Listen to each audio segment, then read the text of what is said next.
Buenas tardes a todos. Buenas tardes, señor concejal de Cultura, señor Sosa. Como presidente y en nombre de nuestra asociación cultural Cantil, le doy la bienvenida a don Baldomero Toscano Prieto.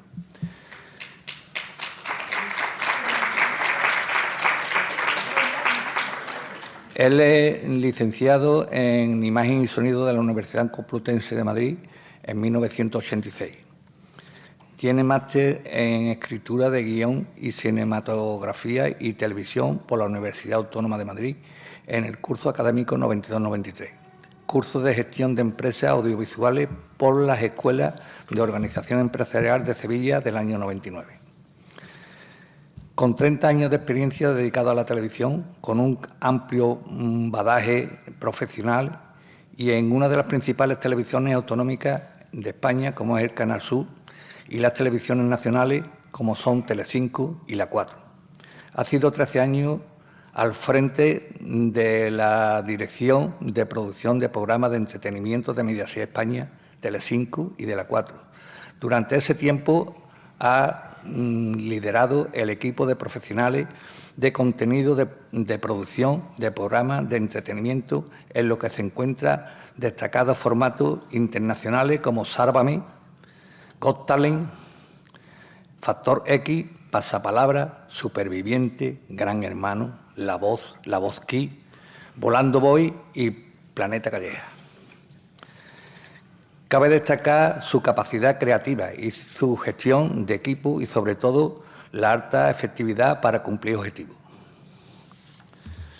No quiero extenderme porque entonces me tiro media hora aquí hablando de don Baldomero, sino que lo único que quiero decir es, así, aparte de los logros que ha tenido y ha sido miembro de jurado, de la maestranza, del equipo taurino y demás, lo único que quiero es darle las gracias por su participación y colaboración desinteresada, por ofrecernos esta magnífica conferencia titulada La televisión y los medios audiovisuales.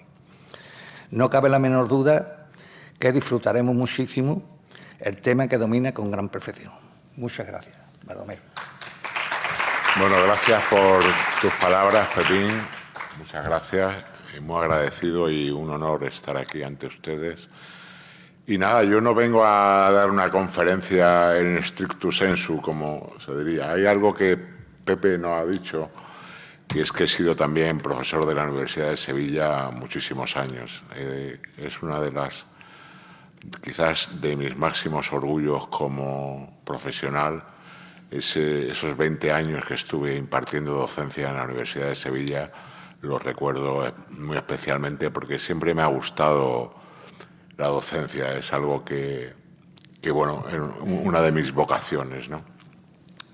Y bueno, la charla se llama La televisión y los medios audiovisuales y de eso voy a hablarles. Les voy a hablar desde la experiencia, desde la perspectiva que dan los años que he dedicado al medio, ¿no?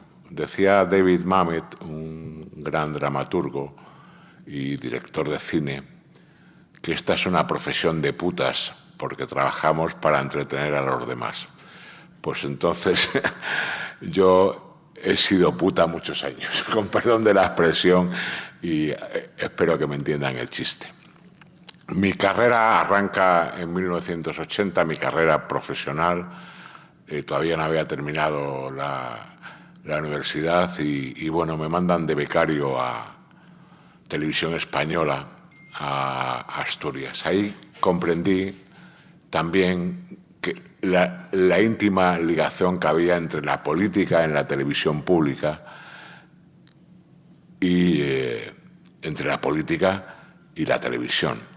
Allí resulta que caí en manos de un realizador que había sido durante la época de la UCD, de la época de Adolfo Suárez, había sido director de Televisión Española en Islas Baleares. Al cambiar el gobierno, al mudar el gobierno de Adolfo Suárez a Felipe González, claro, le destituyeron, ¿no? Y entonces le destinaron de nuevo, le destinaron como realizador, que era lo que era, a Oviedo, allí, digamos, castigado en aquel centro territorial de Asturias, ¿no? Y él vio que el tal Baldomero Toscano, con apenas 19 años, recién cumplidos, pues era un tipo espabilado.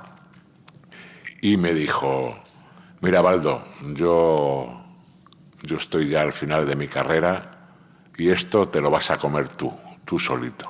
Entonces, para mí aquello fue increíble. Aprendí muchísimo porque, claro, cayó sobre mí la responsabilidad de realizar los programas que se hacían en aquel centro territorial donde había una joven que ya prometía, que era Ángeles Caso. Entonces yo trabajé con Ángeles Caso, que ahora es una reconocida y reputada escritora. Y así empezó, digamos, mi experiencia en televisión. Es decir, que llevo desde 1980 al 2023, que fue cuando me cesaron en Telecinco, cuando me despidieron por cambio de directiva y cambio de cadena de nuevo recorrido, de nuevo rumbo, pues me he llevado 43 años trabajando en los medios audiovisuales, ¿no? También estuve en Prado del Rey, cuando se hacían los informativos allí en la Casa de la Radio en Prado del Rey. Yo conocí también el informe semanal y trabajé en el informe semanal que presentaba Rosa María Mateo.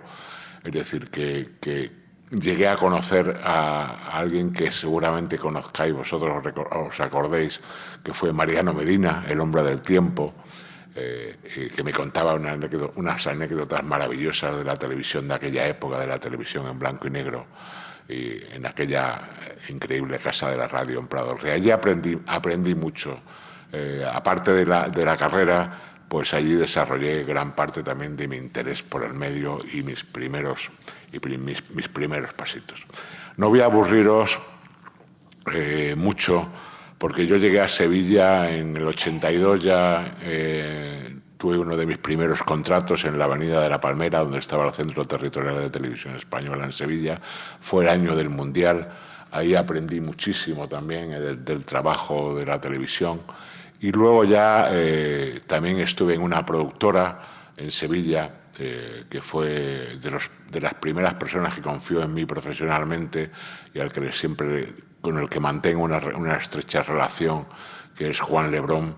Con él tuve la ocasión de hacer la producción de la película Semana Santa en Sevilla, que fue polémica porque en aquella época no había drones y rodábamos con el helicóptero, y el helicóptero un Jueves Santo bajó tanto que apagó las luces de la Candelería del Gran Poder y al día siguiente fuimos portada del ABC de Sevilla. Pues yo era responsable en aquella época de aquella producción.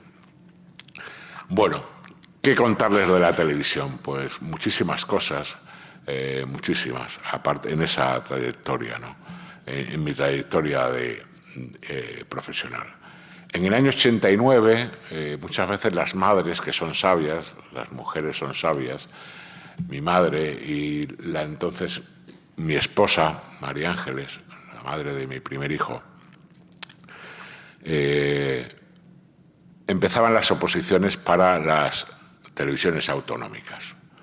Yo he vivido desde la existencia de una televisión única, desde Televisión Española, con la primera cadena y la segunda, el UHF que se decía entonces, y luego la eclosión de todas las televisiones autonómicas y privadas. Entonces, en el 89, en diciembre del 89, se celebran las oposiciones para Canal Sur. Alentado por mi madre y por mi primera esposa, ellas decidieron que debía presentarme a aquellas oposiciones. Y yo la verdad es que estaba en aquella época trabajando para la Expo 92 con la productora de Juan Lebrón. No paraba, estaba en Londres, en Nueva York, donde fui a hacer la cabecera de lo que fue la Expo 92. En fin, que tuve una vida bastante agitada en aquella época y bueno, y facturamos mucho. Su productora facturó muchísimo en aquella época porque la Expo 92 fue una cuestión de Estado. Había que acabarla, se soltaron muchos millones de pesetas para que se acabara y fue una obra tanto de ingeniería como de éxito posteriormente como Expo, como exposición universal, que vosotros todos recordaréis. Bueno, pues en aquella época pues me presentaron a las oposiciones y en esas oposiciones pues aprobé 2 plazas.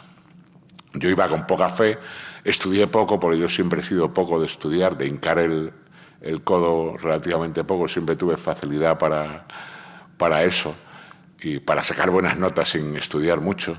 Y bueno, creo que dicen que es síntoma de cierto grado de inteligencia, pero bueno, no quiero alabarme, sino aprobé dos plazas de oposición y entonces, con el desparpajo que te da aprobar una oposición para toda la vida como funcionario, con la edad que yo tenía entonces, que tenía 26 años, me preguntaron en el tribunal, bueno, ¿y usted cuál de las dos plazas quiere optar? Entonces había aprobado realización y producción. Y entonces yo, con el desparpajo que da esa edad y la inconsciencia, les dije al tribunal, mire, pues dígame cuál de las dos no hay que entrar a trabajar antes de las 10 de la mañana. Y claro, el tribunal soltó una carcajada unánime y nada, me dieron a elegir cuál de las dos, y elegí ser realizador porque venía del mundo de la producción, de la organización desde el punto de vista empresarial, y de repente pues decidí pasarme al otro lado, que ya había sido ayudante de realización en Televisión Española y me atraía más ese mundillo. En Canal Sur pues ingresé en el año 89, es decir, que he estado 20 años ligado a esa cadena, a la cadena autonómica andaluza, y ahí desde el realizador a jefe de realización, a director de programas, pues pasé por una etapa importante de mi vida. Puse en marcha, por ejemplo, cayó sobre mí la responsabilidad de poner en marcha una cadena que hoy no existe, pero que desde mi punto de vista fue modélica, que fue Canal 2 Andalucía, la segunda cadena de Canal Sur Televisión. Y bueno, pues como realizador hice muchos programas, hice muchísimos programas, desde el primer programa en el que trabajé ya con un rudimentario estudio de audiencias, que fue ¿Qué pasó con?, un programa que presentaba Consuelo Berlanga, donde se trataban hechos del pasado y su actualización, hasta programas como Nocturno con Alfonso Dardo Pérez Orozco, quizás uno de los primeros late night o programas de noche que yo recuerde de la historia de la televisión española, y Puerta del Cante, un programa de flamenco que fue una escuela para mí de aprendizaje sobre esa música que es patrimonio universal de la humanidad y que me encanta, ¿no?, el flamenco. Y bueno, pues hice muchas cosas. De repente me di cuenta que, siendo solo realizador, los realizadores habían sido una gente que tenía mucho poder. Pero llegó una época en que vi que los contenidos eran los que iban a mandar. Era lógico que no solamente la televisión consistía en puesta en escena, en tomar bonitas imágenes, sino en contenidos, en gestionar los contenidos, gestionar la chicha, lo que el espectador recibe en casa. Y bueno, siempre creí que la televisión tiene que ser para grandes audiencias, es decir, la televisión y sobre todo también la pública en esa época, pues tenía que justificarse el dinero que en ella se invertía o que invertía la Junta de Andalucía, llegando a buenas audiencias. Es decir, la televisión pública debe tener público. Y siempre fui una persona que se pasó al lado de los contenidos, abandonando un poquito la labor de realización, aunque compatibilizándola muchos años, porque creo que es al final donde está la guinda del pastel de la televisión, en los contenidos, en los programas que se hacen y se diseñan para que lleguen al corazón y a las preferencias del espectador. Y bueno, pues ya os digo, en el 2007 llega quizás uno de mis momentos más dulces desde el punto de vista. Yo entonces era coordinador de antena en Canal Sur, y puse en marcha, de repente, con mi jefe, que era Joaquín Durán, el director de antena entonces, con mi querido Joaquín Durán, vimos que la televisión de Castilla-La Mancha había hecho una gala con copla, con el género de la copla, y de repente se me encendió una lucecita. Y una mañana le digo a Joaquín, oye, aquí veo la posibilidad de hacer una cosa con la copla importante. La copla es un patrimonio nuestro, muy andaluz. Y nada, de esa idea surgió, llamamos a varias productoras para contrastar ideas, y de aquello nació en el 2007, se llama Copla. Se llama Copla, fue un bombazo, lo recordaréis, aquella primera edición del concurso de talento musical, pues su final fue un éxito, obtuvo más de un 60% del SARE, ¿no? El SARE, que para la televisión es un poco la vara de medir, es el porcentaje de gente que tiene la tele puesta y que te elige. Entonces tuvo cerca del 60% aquella final. Y ahí descubrí, una de mis apuestas fue en Canal Sur, renovar rostros, y aposté por Eva González, ¿no? Yo vi que Eva González tenía futuro como comunicadora, como me decía Jesús Quintero, el loco de la colina, con el que trabajé mucho. También le traje para hacer El Vagamundo en Canal 2 Andalucía. Me decía, pues esas chicas que tienen la bolita. Jesús Quintero decía que hay gente que tiene bolita y hay gente que no. Pues Eva González tenía la bolita. Y bueno, pues después del 2007, en el 2009, hay una llamada en mi casa, lo recordaré siempre porque era un viernes a las 3 de la tarde, y suena el teléfono fijo de casa y llaman desde una empresa de Madrid, esas empresas que se llaman Headhunters, o en lenguaje más de andar por casas, cazadores de talentos, y me dicen que hay una empresa de nivel nacional que está interesada en mi perfil, que si estoy dispuesto a escuchar la oferta. Digo que sí. Y bueno, porque en el fondo yo había pasado mucho por Madrid, había sido jefe había estado como responsabilidad en la Forta de la Federación de Televisiones Autonómicas con un año entero como jefe de programas, coordinando los programas que se hacían en común, las televisiones que hablaban en castellano. En la Forta hice, por ejemplo, el programa Furor, hice el programa de la vaquilla con Bertín, el Grand Prix, puse en marcha varios programas que funcionaron.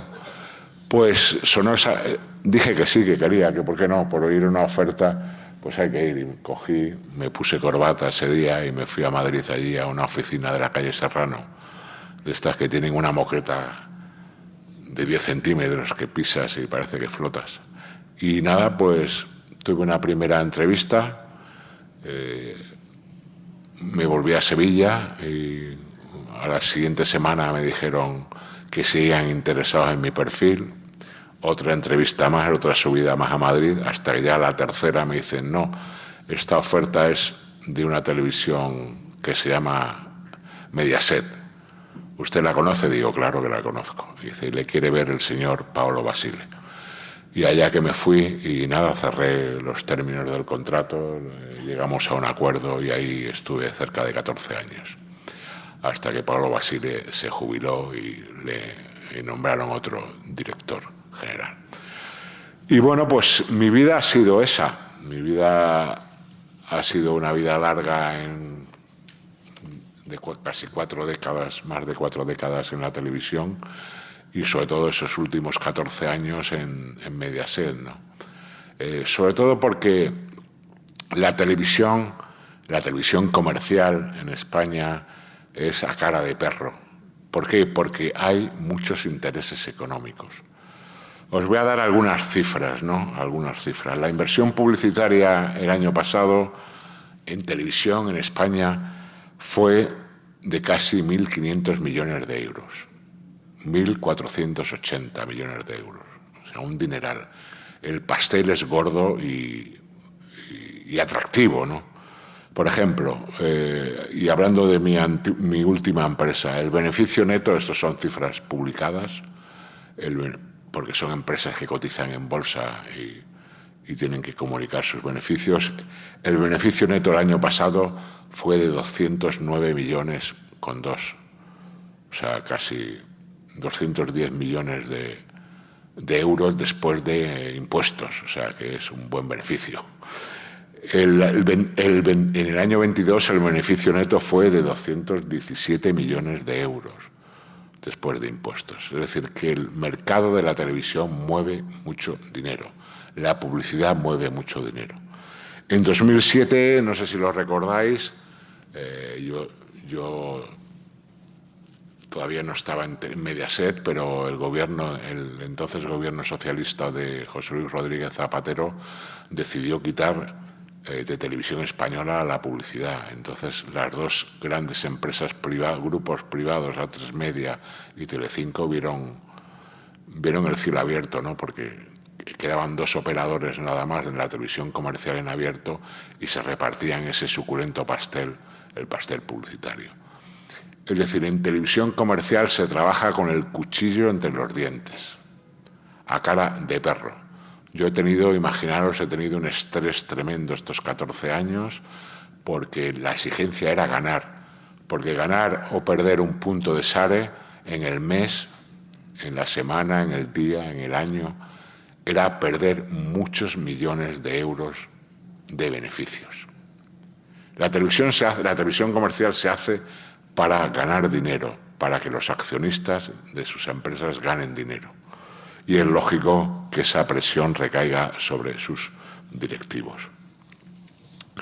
La televisión es una industria importante. Recuerdo a un crack fallecido ya hace muchos años que decía que después de la industria aeronáutica era la industria más cara. ¿Y es cara por qué? Porque la televisión exige mucha gente, muchos equipos. La televisión no es como la radio, que está aquí José Enrique, que nos sentamos delante de un micro y hablamos. No, la televisión exige luces, sonido, decorados, vestidos. Yo os podría contar muchas anécdotas de lo que costaban los zapatos de María Teresa Campos. Luego me lo preguntáis. La maravillosa María Teresa Campos, a la que traté y sufrí mucho. Bueno, pues contaros que en esos 14 años, pues programas que están ya en el imaginario de todo espectador, desde el Sálvame Diario al Deluxe con el gran Jorge Javier, Got Talent, y sobre todo el programa que cambió la manera de hacer la televisión en España y que cambió la manera de hacer la televisión en el mundo. Gran Hermano. El primer Gran Hermano se hace en el año 2000 y eso cambió la televisión para siempre, el concepto de televisión. Antes la televisión contaba las cosas, ahora no, desde Gran Hermano las cosas tenían que pasar en vivo y en directo en la televisión. Eso cambió el concepto a los programadores, a los creadores de contenido. Y bueno, pues programas como Mujeres y Hombres y Viceversa, de un éxito tremendo y una cantera para buscar personajes, hasta, bueno, pues personajes como la propia Belén Esteban o los personajes de ese mundo loco de Sálvame. Y bueno, hay que deciros, la televisión ya sabía que la televisión era un gran negocio estando en una televisión pública, porque recuerdo que uno de mis cometidos en Canal Sur me obligaba a ir a la feria de los formatos que se produce en Cannes. Se producía, porque ya ahora va a pasar a Londres, ¿no? Hay dos ferias, el MIPCOM y el MIPTV en Cannes, y ya yendo con Canal Sur a ver formatos, era el lugar donde se estrenaban los formatos, ya me di cuenta, por un hecho maravilloso, que el negocio del desarrollo de ideas para la televisión era un gran negocio. No sé si sabéis, pero si no lo sabéis os lo cuento. Quien tiene una idea, la desarrolla y esa idea funciona en la televisión, puede venderla en todo el mundo, obteniendo beneficios sin hacer nada. Por ejemplo, yo, yendo con Canal Sur, nos invitaron a una fiesta maravillosa con unos dispendios increíbles en un barco gigantesco, en un yate gigantesco, atracado en la bahía de Cannes. aquel yate era del propietario de los derechos de Saber y Ganar, el programa que se emite todavía en Televisión Española en la 2. Ese es el gran negocio, diseñar un programa que funcione y vender sus derechos para que se produzca en otros territorios. El famoso format fee o tasa del formato. Por ejemplo, no sé si sabéis, pero Pasapalabra, que es un programa que está en todo el mundo, el creador de Pasapalabra cobra, sin moverse de su casa, del orden de 15.000 euros diarios por el desarrollo de ese formato. Ese es el negocio de la televisión. O, por ejemplo, Factor X o Got Talent. Todos esos formatos se paga por tenerlos. Muchas veces es una tasa fija, otras veces es una tasa en función del presupuesto. Si un programa cuesta 200, el propietario del formato se lleva un 1,5 de ese presupuesto. En fin, hay muchas fórmulas, ¿no? Pero ahí está el gran negocio de esta industria, de la industria audiovisual. Es ahí donde está el negocio, el gran negocio. Contaros que a lo largo de los 22 años que estuvo el excelente directivo, yo siempre le estaré agradecido, primero porque tenía buena sintonía con él y segundo porque tenía mucho talento. Hay que apreciar el talento. En 22 años al frente de Mediaset, el señor Basile generó a la familia Berlusconi la friolera de 3.600 millones de euros de beneficios. 3.600 millones de euros de beneficios, se dice muy pronto. O sea, fue un gran profesional, lo es, estoy ya retirado. Y bueno, he vivido y he conocido, la televisión me ha servido para conocer a grandes personajes. Por ejemplo, yo puedo decir que he conocido a Rafaela Carrà, que he compartido con ella mesa y mantel, que he conocido a una muy anciana ya, pero aún bellísima Sofía Loren, cuando vino a Hay una cosa que te quiero decir. He conocido a Sharon Stone, he conocido a Clive Owen. Son vivencias que afortunadamente, por mi profesión, no hago alarde de eso, he tenido la suerte de conocer. Al igual que he conocido a José Monje Cruz, Camarón de la Isla, igual que he conocido a Lola Flores, igual que he conocido también a Mucho Mindundi. Pero bueno, decirles que pueden preguntar. Ya a partir de aquí no quería hacer una conferencia al uso, sino hablarles desde el corazón y desde la experiencia. Y si algo les llama la atención de esta trayectoria de más de 40 años en el mundo audiovisual, pues pregunten, disparen, que estoy dispuesto a contestarles, a intentar ser entretenido, porque yo creo que, como decía Billy Birdel, y siempre lo creí desde que empecé en esta bendita profesión, el único pecado mortal es aburrir.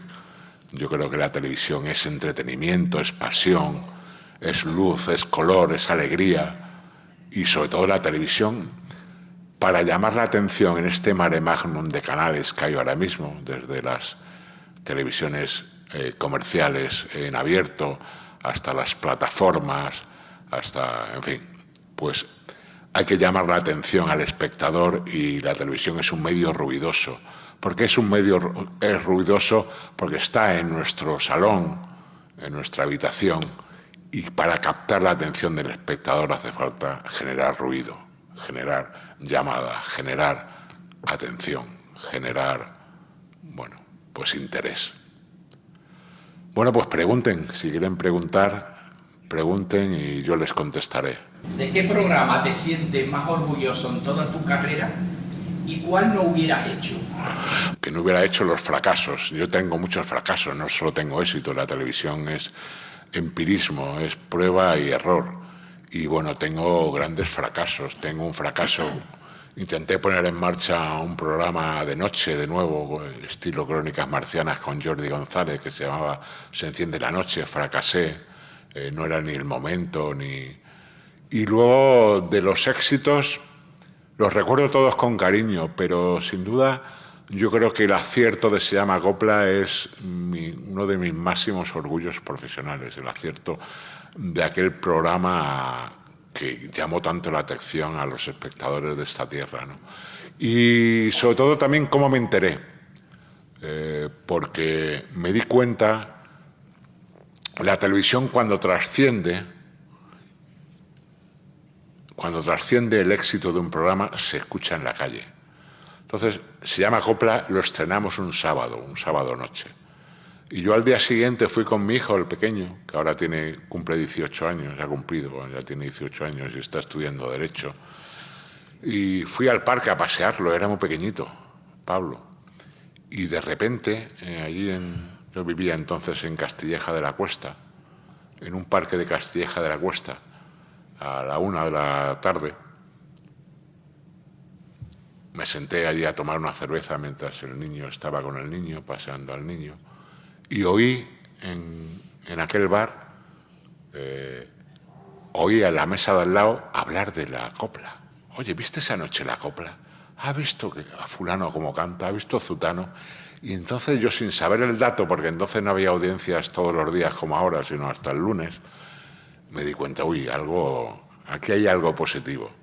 Y efectivamente llegó el lunes y había sido un pelotazo el primer programa. Y bueno, pues estoy orgulloso de muchos programas, ¿no? Yo creo que luego, desde el punto de vista espectáculo, creo que Got Talent para mí ha sido uno de mis programas también favoritos, agraciados, porque tiene lo que yo creo que tiene que tener la televisión: un buen jurado, un buen casting, espectáculo, tiene sonrisas, tiene lágrimas, tiene emoción. Yo creo que y luego tuve la suerte de que se cruzara en mi carrera un formato maravilloso. La televisión funciona, fijaros, que yo siempre lo he dicho, lo decía a mis alumnos, al final lo más simple es lo que mejor funciona. La voz, el programa La Voz. Tuvimos la suerte de rápidamente, fui a verlo con mi jefe, con Leonardo, a Holanda. Holanda es un gran sitio de desarrollo de formatos. Y vimos aquello y dije, esto tiene que funcionar en España. ¿Y por qué? Porque la premisa es muy sencilla. Es simplemente a alguien que escuchas y te giras para ver, lo escuchas y te giras para verle la cara. Esa es la premisa de La Voz. Y de una cosa tan sencilla como esa nace ese formato, ¿no? De una cosa tan mínima como eso. Y, hombre, entre otras cosas, La Voz sirvió para aparte de descubrir talentos, pues, hombre, le di trabajo a mi paisano Manuel Carrasco, ¿no? Que fue un gran placer tenerle en el jurado de La Voz. Y luego La Voz Kids, es decir, hay muchos programas, y también he tenido muchos fracasos, y fracasos sonoros, ¿no? Sonados, ¿no? Pero bueno, esto es parte de los gajes del oficio. Lo que pasa es que se sufre mucho. Se sufre mucho, primero, por el dinero y el esfuerzo que hay detrás de cualquier proyecto de televisión, o de cualquier proyecto de ese tipo, o de cualquier empresa. Una empresa que quiebra también es un horror. Pues porque mucha gente se va al paro al día siguiente, porque has puesto mucho trabajo y mucho esfuerzo en levantar algo, en poner algo en pie, y es doloroso verlo que no llegue al público. Al final, el público es un gran dictador y está bien que sea quien mande. Ojalá todo fuera tan democrático como lo es la televisión, que con un botón cambias de canal o la apagas. No hay nada más democrático que la televisión. ¿Qué mínimo de audiencia debe de tener un programa para que siga adelante? Pues mira, se establece como media la media de la cadena. Si la cadena está en un 10% y el programa hace un 8%, difícil supervivencia. Si el programa hace un 10 o un 11, pervivirá. Hay muchas razones. En las televisiones comerciales hay muchas razones para mantener o cargarte un programa, pero la principal es que no tener audiencia. En las públicas no, las públicas son más... pues hay programas que son de servicio público, sin duda, pero el programa Parlamento, pues hay que tener un programa que se llame Parlamento porque bueno, es uno de los pilares de una televisión pública autonómica, ¿no?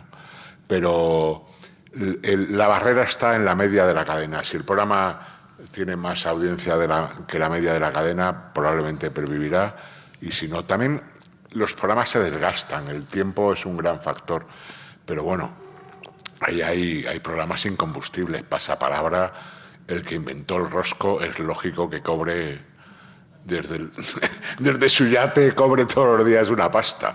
¿Por qué? Porque hay que tener narices de inventar, idear eso y que funcione como funciona, ¿no? Yo sé que te habrá pasado muchísimas anécdotas con muchos artistas. Habrá algunas que las podrás contar y otras que no. Puedo contar muchas. Y otras que no. Sí. Pero bueno, yo sé que te ha pasado anécdotas con Jesús Quintero e incluso con María Jiménez. Sí. Con María Jiménez, yo la adoraba a María. Yo he adorado a mucha gente en esta profesión. Y María es una de las grandes. Yo con María siempre tuve una relación maravillosa, porque yo ideé un programa, una productora, y le dije, adelante, vamos a hacerlo. Convencí al director general que había que fichar a María Jiménez, un programa que se llamaba Bienaventurados en Canal Sur, no sé si lo recordáis, donde bueno, nacieron muchos de los humoristas que ahora están en boga, como Manu Sánchez, el comandante Lara, fueron sus primeras intervenciones en aquel programa. Pues María, en el primer programa, María ya sabéis cómo es, ¿no? En el primer programa invitó a una artista que se llama La Tata, a una entrevista. Y el decorado era con unas sillas de forja, y se sentó La Tata y dice, uy, chiquilla, qué duro está esto. Y María, con su desparpajo habitual, le soltó, porque María era muy bruta, muy buena persona, pero más bruta que la más. Dice, hija, pues será lo único duro que has tenido ahí últimamente. Y cogió y sonó inmediatamente, estaba yo en casa, y sonó el teléfono y era el director general, Rafael Camacho, para echarme la bronca, y tenía razón. Y le dije, mira, Rafael, tienes razón, pero si queremos tener a María Jiménez, estas cosas hay que asumirlas. Y ya está, y no pasa nada. Que María Jiménez se despachara con es abrupto, pues forma parte de la condición del personaje. Luego tengo muchas anécdotas. Por ejemplo, una anécdota maravillosa que tengo es con la artista La Paquera de Jerez, ¿no? Yo hice muchos programas de flamenco, ya os digo que grabé a Camarón de la Isla, ¿no? Pues La Paquera grabábamos en el antiguo pabellón de Andalucía, allí en Sevilla, que se convirtió luego en plató, un programa de Puerta del Cante. Y claro, por razones obvias de televisión pública, de turnos de trabajo, pues la jornada de los trabajadores eran empezábamos a grabar a las 4 de la tarde y 7 horas, 7 y 4, y había que acabar a las 11. Y llegó La Paquera, a la que habíamos citado a esa hora, y ella, con esa personalidad arrolladora que tenía La Paquera, dijo que qué coño era eso, con estas palabras, que qué coño era eso de grabar flamenco a las 4 de la tarde, y que ella no cantaba a esa hora. Y entonces, pues nada, no cantó. Tuvimos que esperarla, ella se entonó, se estuvo tomando allí sus copas, sus whiskitos y demás, y hasta que la señora no le salió de ahí mismo, pues no empezó a cantar, y empezó a cantar a las 12 de la noche. Ya calentita, que iba calentita. En fin, tengo muchas anécdotas de ese tipo. Por ejemplo, Camarón, cuando grabé a Camarón, le grabamos en Vejer de la Frontera, en un cortijo, que era un hotel, y en el Olivar quedó muy bonita la grabación, pero la primera noche un equipo de televisión con unidad móvil, cámaras, etcétera, pues son cerca de 90 personas. Pues se sentó, probó, entonó y dijo, no, hoy no canto. y no cantó. Y se lo tuvimos que, o sea, perdimos esa jornada. Y ya está. Y esperamos al señor Camarón hasta el día siguiente, que ya se recuperó, ya estaba tocado de su cáncer y de sus problemas de pulmón. Y bueno, pues eso, así fue. Yo recuerdo que me fui con Tomatito y un montón de gitanos de esa troupe maravillosa.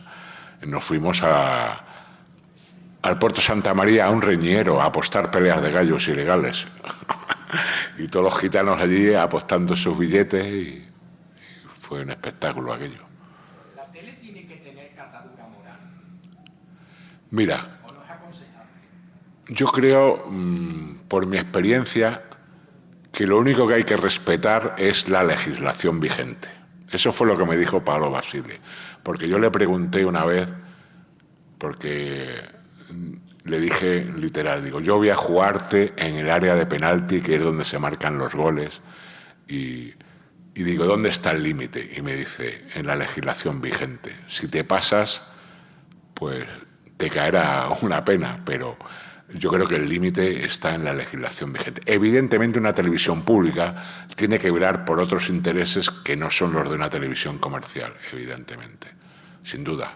Y lo creo firmemente porque he formado parte de una televisión pública. Pero la televisión, el límite está eso, en la legislación vigente. Luego hacemos... Pues mira, he visto muchos comportamientos poco éticos, muy poco éticos. Yo creo que es poco ético mentir, que es poco ético exagerar, y he visto noticias evidentemente sesgadas, noticias falsas. Yo creo que aquel espectáculo que acabó con ella,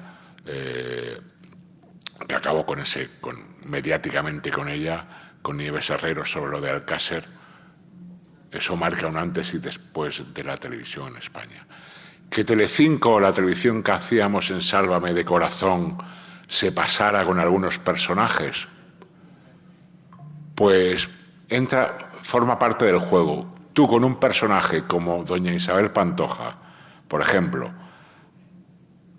a la que cobra, vende exclusivas, tienes todo el derecho a decir lo que te dé la gana sobre ella, porque esa señora comercia con su vida privada. Una vez que has pasado a comerciar con tu vida privada, ya no tienes ningún derecho a preservarla.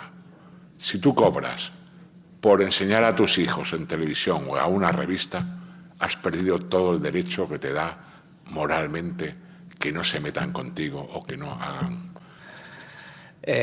Vamos a terminar la conferencia o la tertulia, porque para mí es una tertulia.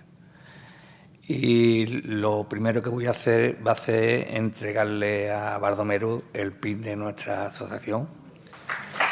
Gracias. Y hacerte entrega de